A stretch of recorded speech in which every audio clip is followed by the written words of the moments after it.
غروب آفتاب تک یہاں رہیں گے. یہاں دعا کریں اللہ تعالیٰ سے, اور جو بھی دنیا اور آخرت کی آپ کو خواہش ہے اپنے لیے, اپنے عزیزوں کے لیے, بیوی بچوں کے لیے, والدین کے لیے, تمام مسلمانوں کے لیے, پورے عالم اسلام کے لیے آپ دعا کریں. حتیٰ کہ جب سورج غروب ہوگا تو سورج غروب ہونے کے بعد حجاج کرام یہاں سے واپس روانہ ہوں گے مزدلفہ کی طرف. اور اس دفعہ شاید گورنمنٹ نے ٹرینز کا اہتمام کیا ہے جو خلیج والوں کے لیے اور آئندہ کے لیے وہ شاید سب کے لیے ہوگی, اس کا پروگرام وہاں آپ کو انشاءاللہ بتا دیا جائے گا. تو حجاج کرام وہاں سے روانہ ہوں گے مزدلفہ کی طرف.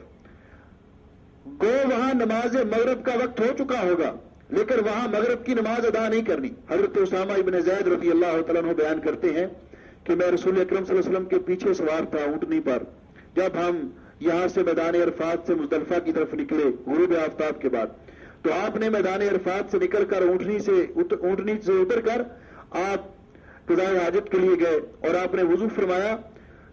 آپ کو یاد دلوایا گیا الصلاۃ الصلاۃ, اللہ کے حبیب نماز کا وقت ہو چکا ہے. تو نبی علیہ السلام نے وہاں مغرب کی نماز نہیں پڑھی, فرمایا الصلاۃ امامک, نماز آگے جا کر پڑھیں گے. پھر آپ نے مزدلفہ میں جا کر عشاء کے وقت میں مغرب اور عشاء دونوں نمازیں جمع تاخیر کے ساتھ ادا کی.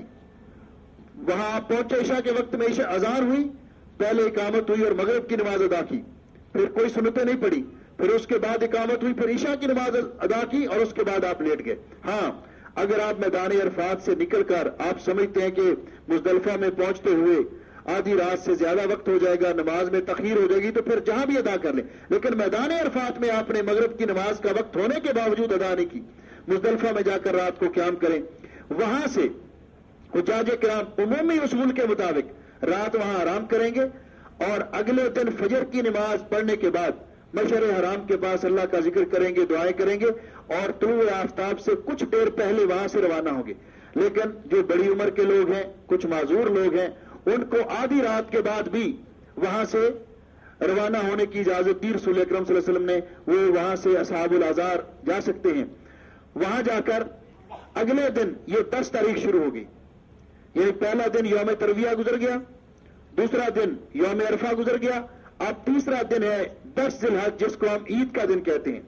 تلبیہ کہتے ہوئے حجاج کرام مینا کی طرف جائیں گے, اور وہاں جا کر جمرہ عقبہ, جو ادھر سے جاتے ہوئے مزدلفہ کی طرف سے جاتے ہوئے آخری بڑا شیطان ہے, مکہ کی طرف سے پہلے, اور یہاں سے مزدلفہ یا مینا کی طرف سے جاتے ہوئے آخری, پہلے کو چھوڑ دیں گے, دوسرے کو چھوڑ دیں گے, آخری جمرے کے پاس پہنچ کر اس کو کنکریاں ماریں گے. پہلا کام یہ کریں گے. کنکریاں مارنے سے پہلے تلبیہ ختم ہو جائے گا. یہ کنکریاں کہاں سے اٹھائی جائیں گی؟ کنکریاں آپ راستے میں کہیں سے بھی اٹھا سکتے ہیں, مزدلفہ سے بھی, مینا سے بھی, جہاں سے بھی. لیکن یہ ایک رواج ہمارے ہاں جو ہے کہ ایک دن کے لیے ساری کنکریاں اٹھانا یہ بھی ضروری نہیں, تینوں دن کے لیے کنکریاں اٹھانا, اور پھر کنکریوں کو اٹھا کر پھر ان کو دھونا, یہ بھی کوئی ایسا عمل ہے کہ جس کا شریعت میں کوئی وجود نہیں. بلکہ یہ کرین قیاس کے, ایک طرف ہمارا نظریہ یہ ہے کہ شیطان کو مارنی ہے, اور دوسری طرف اس کو دھو کر مارنی ہے. بھئی اگر شیطان کو ہی مارنی ہے تو ہونے کا کیا فائدہ؟ اس لیے یہ تکلف نہیں کرنا چاہیے. کتنی کنکریاں ماریں گے؟ 7 کنکریاں.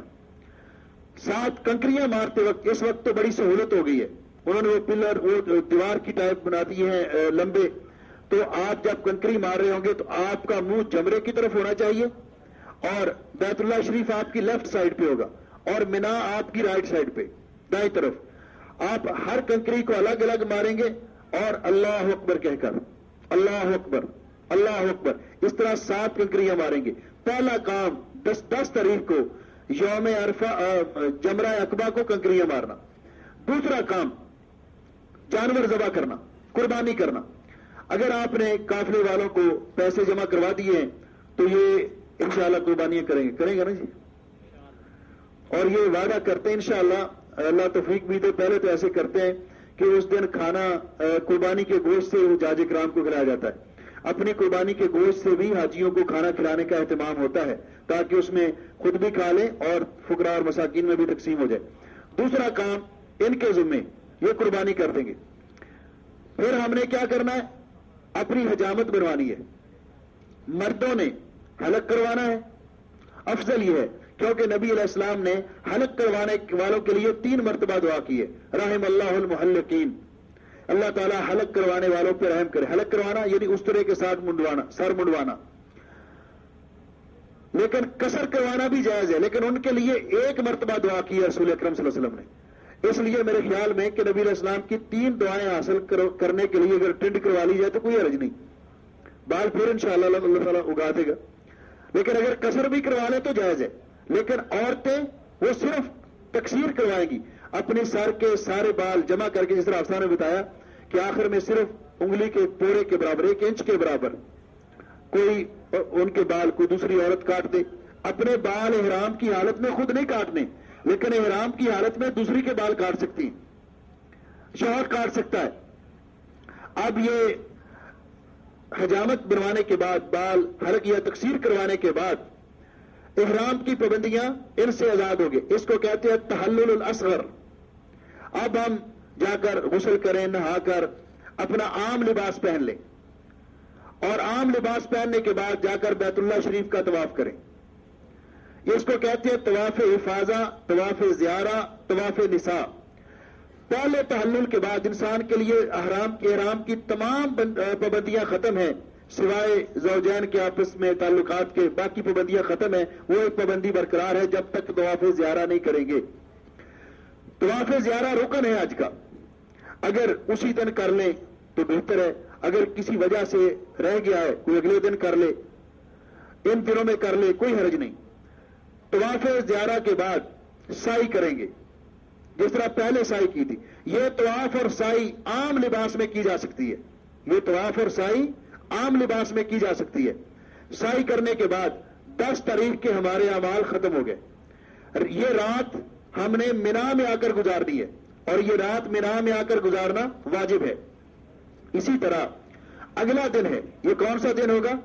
11 تاریخ۔ یہاں ایک بات یاد رہے کہ 10 تاریخ کے جو اعمال ہیں وہ کیا ہے؟ پہلے کنکریاں مارنا، 7 کنکریاں، پھر قربانی کرنا، پھر بال منڈوانا، پھر طواف کرنا۔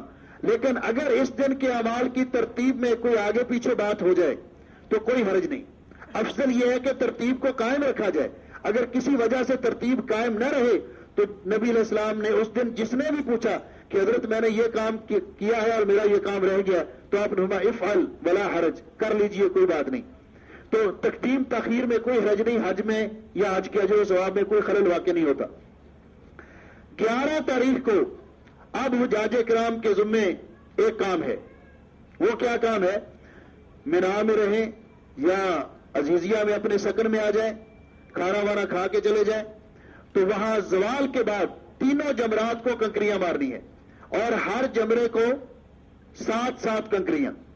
شروع کدھر سے ہونا ہے؟ جمرہ اولا سے، چھوٹے شیطان سے جو منا کی طرف ہے، ادھر سے شروع ہو کر اس کو کنکریاں مارنی ہے، 7 کنکریاں، اور کنکریاں ہر کنکری کے ساتھ اللہ اکبر اللہ اکبر۔ 7 اور 7 کتنی ہو گئی؟ 21۔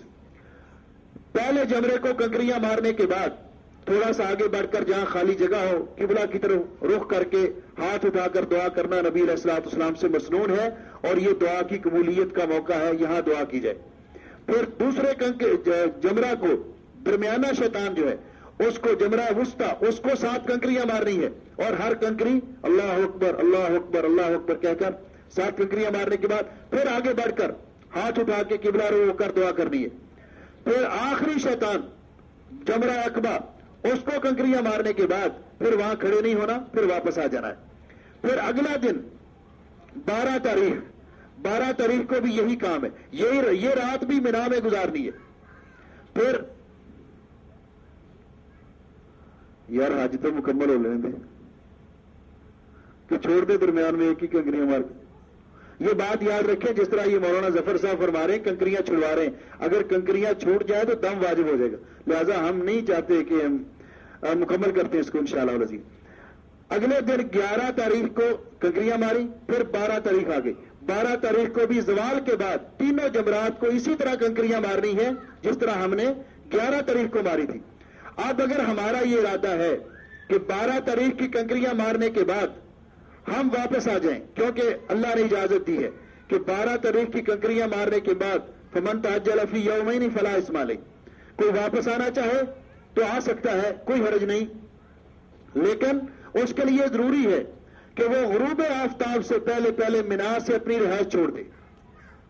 اگر اس کو وہیں پہ سورج غروب ہو گیا تو پھر اس کے لیے 13 تاریخ کی کنکریاں مارنا واجب ہو جائیں گی، لہذا 12 تاریخ کی کنکریاں مار کے ہم واپس آ گئے، غروب آفتاب سے پہلے پہلے مینا میں اپنی رہائش کو چھوڑ دیا، تو اب ہمارے